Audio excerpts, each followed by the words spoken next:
Everybody, I am a container hauler and I've been doing this for over 5 years. So I wanted to pass on some information to fellow drivers, professionals, as to how to keep from blowing out tires on these chassis. Many of you are aware of them as being called SERP chassis, pool chassis, SATL Co-op, Maersk, APL,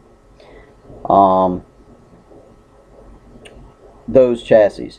And they have what's known as the 1020 tube type tires on there.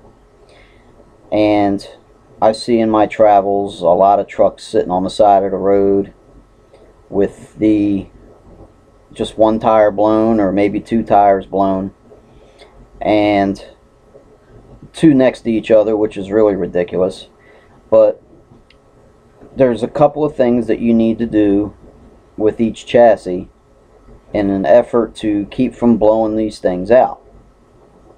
And it really is a simple system, and that is, when you check your tires and you're leaving to go to a customer with an empty, obviously you don't really care what the pressure is in the tires at the time. When you get to the customer and you get loaded, you want to set your tires. If it's a dry box, I don't care if it's a 20 footer, 40 footer, 45 footer, but a dry box, you set your air pressure on each tire for 75 psi. That goes for winter, summer, raining outside, snowing outside. Set them for 75. Don't set them for 85.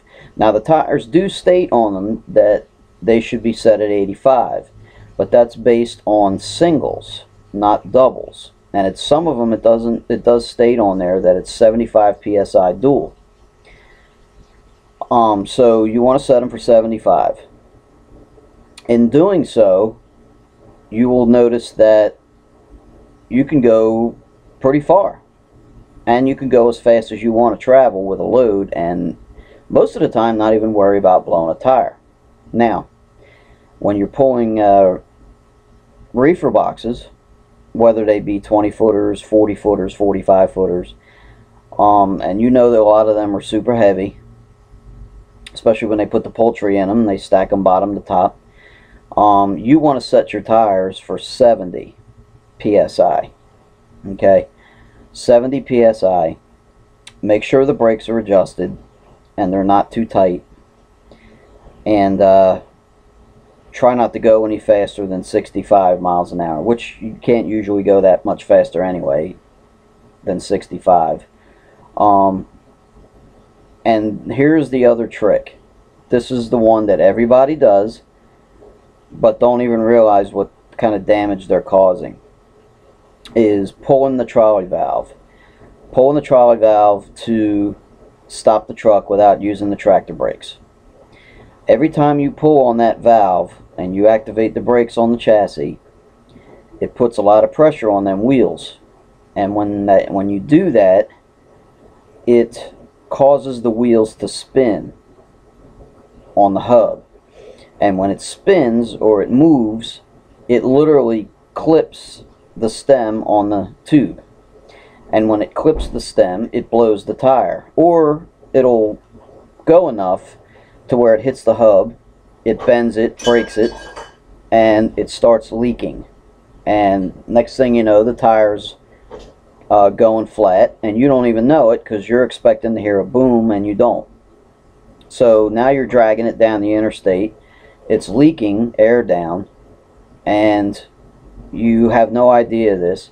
Next thing you know, you got two blown tires because the one on the inside possibly had blown out or ran out of air, and it put more pressure on the outer one, and now you got two blown tires.